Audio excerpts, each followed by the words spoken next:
So look at Anthony Ryder from South Lyon, Michigan, recently selected as the Lions 2020 Fan of the Year. He has a passion about sports broadcasting. With the 112th selection in the 2021 NFL Draft, the Detroit Lions select Amon-Ra St. Brown, wide receiver, USC. One pride, baby! Yeah!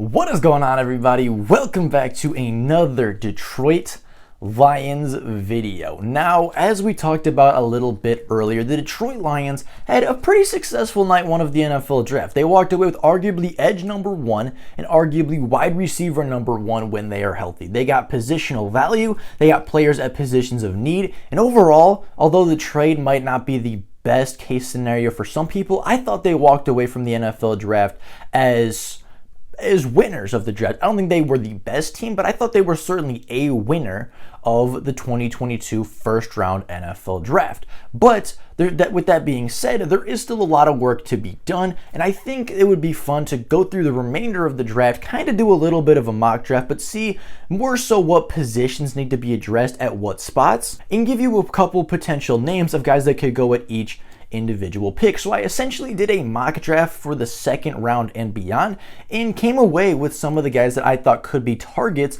for the Detroit Lions on day 2 and 3. So starting off, we're going to talk about Nick Cross again. Nick Cross, if you couldn't tell, is my number one player on the board right now. If the Lions can pick anybody, I want it to be Nick Cross, the safety from Maryland. Nick Cross, standing at 6'1" at 212 pounds with a 4.34 40-yard dash at the combine, a 37-inch vert, and a 130-inch broad jump. He has range, instincts, he tackles very well, and he can even be used very, very versatilely, if that's a word. He can be very versatile in the NFL defense. He was used in a lot of different ways at Maryland as a deep coverage safety, as a slot guy, as a blitzer. He lined up on the defensive line. He lined up in the box. He lined up primarily deep, as he played, I believe, 420 deep snaps, which absolutely dominated his snap count a season ago. But he did take snaps inside the box. He did take snaps on the defensive line. He did take snaps out of the slot. He's a versatile, do-it-all safety for Maryland that could come in and make an immediate impact in the Detroit Lions secondary, be their best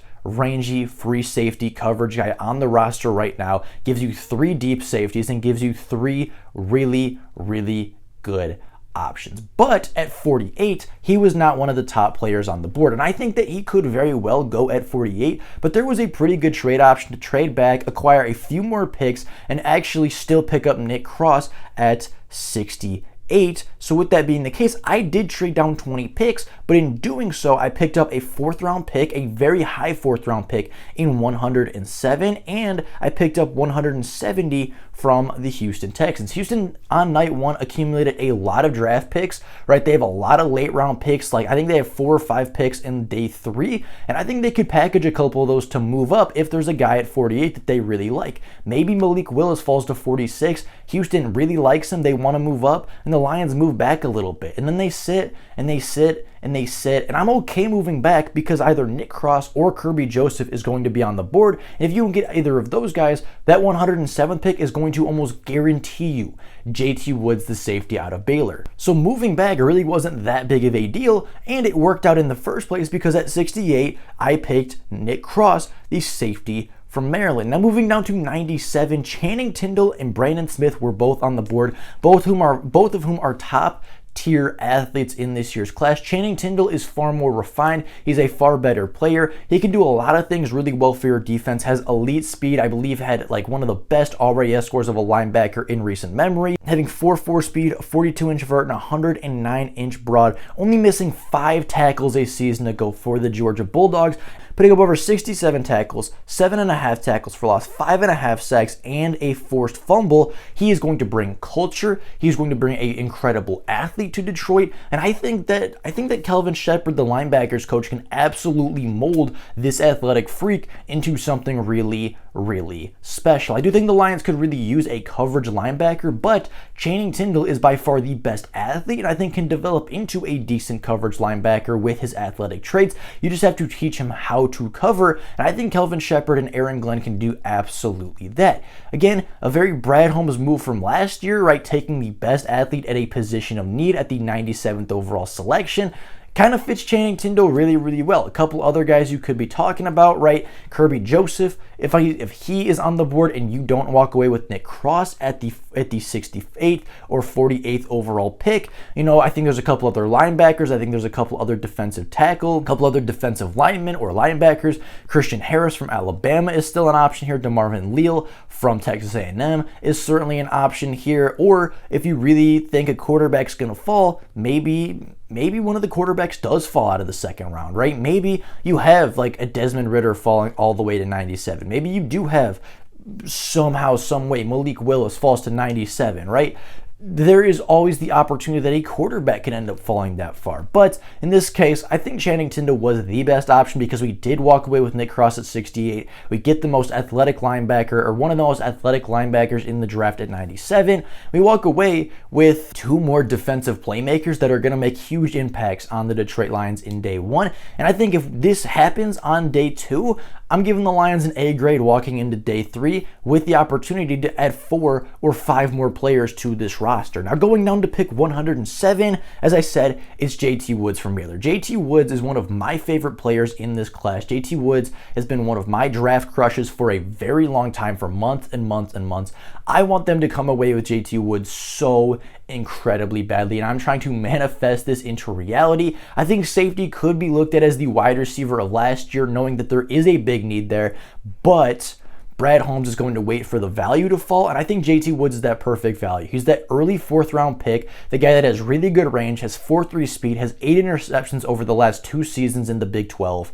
He's a really, really good football player, and I think he could be, this year's Amon-Ra St. Brown, right? The big position of need that everybody thought was going to be addressed early. Brad Holmes waits, Brad Holmes sits, and picks that safety at 107, right? Instead of taking a safety at 2, instead of taking a safety at 12, he's going to wait till 107 to get a rangy free safety who can cover a lot of ground and make up a lot of interceptions for you. But at the end of the day, you're going to walk away with somebody that's more valuable than pick 107.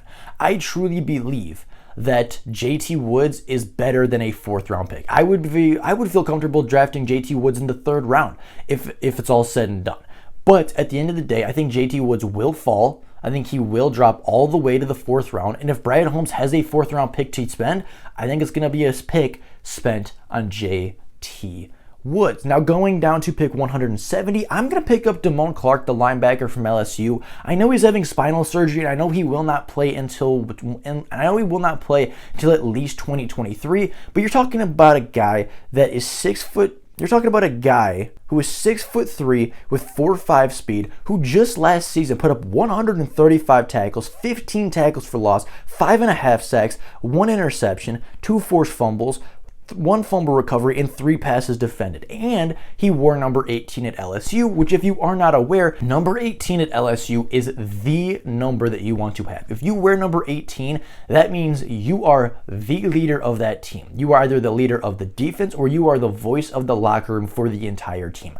Number 18 is a very historical number at LSU, being worn by the big leader of the team. And last year, that leader was Damone Clark. He was the leader of that defense. He was the captain of that defense. He was the most productive player on that defense. If he doesn't have spinal surgery, I think you're talking about Damone Clark as a potential borderline 1st round pick. And if not, he's a very high 2nd round pick in the NFL draft. But because of the injury and because of, the medicals maybe not checking out entirely, he's going to fall somewhere to the 5th round. He might even go undrafted for all we know. But if you're talking pick 170 and you're talking about upside, value, and talent, you're not going to get better than Damone Clark, the linebacker from LSU. Now going down once again a little further to pick 181, I have Jake Ferguson, the tight end from Wisconsin. He's a really good blocker, had like an 88 PFF grade from what I remember. Is a good blocker, is a good receiving guy. I mean, we'll just add tight end depth. We would probably slide in as a tight end 3 behind Brock Wright. But it gives you some more receiving depth, right? I think if Hunter Bryant can come back and be the receiving threat, what we thought he could be out of Washington, then you have Hunter Bryant into that tight end list, but at the end of the day, I think tight end depth could be something that could be addressed, and Jake Ferguson in the 6th round isn't a bad option. He can do both. He can run and he can block. And I think he's just a good value pickup for this spot. Then you're talking about Eric Johnson, the defensive lineman from Missouri State, as 177. It gives you some interior defensive line pass rush. It gives you another guy with a high motor, a good leader. Again, another player that was brought in for a top 30 visit by the Detroit Lions. Of any player they could bring in the top 30, they brought in Eric Johnson from Missouri State. I think that they certainly have their eye on him for interior pass rush, and I think that he could be a guy to look out for late on day 3. And then at the end, at the 217th overall pick, I think Cole Kelly is your option. Big arm, big athleticism, has some legs on him for escapability. He dominated the FCS level and actually played okay at the SEC when he was a member of the Arkansas Razorbacks. I think he's just a very good overall player. And if the Lions walk away with this class, I'm giving it an A+. Like straight up, I will give it an A+, because Hutchinson's arguably edge 1. Jameson Williams is arguably wide receiver 1. Nick Cross, while not being safety number 1, is still a quality starting safety, and I think will start for the Detroit Lions in the NFL. You're talking about the most athletic linebacker, another rangy safety in JT Woods, a potential first-round linebacker that falls because of injury. You take at 170, and then you address depth with the last 3 picks. All of these players have a role. All of these players would have something to do and something to prove in Detroit. And I think that class would be an A+ in my book. But with all that being said, that is how I see day 2s and 3s playing out for the Detroit Lions. I think they hit safety hard on day 2 and day 3. I think linebacker is something that can be addressed. And after that, after safety and linebacker are addressed once or twice, I think it's all depth and I think it's all role players from there on out. But with all that being said, that is all for you guys today. Let me know how you guys think day 2 and 3 of the draft is going to play out. Let me know what your players are that you want to join the Detroit Lions. I'd be very curious what you guys think. With all that being said, that is all for you guys today. Thank you all so very much for watching. And until next time, and as always, go Lions.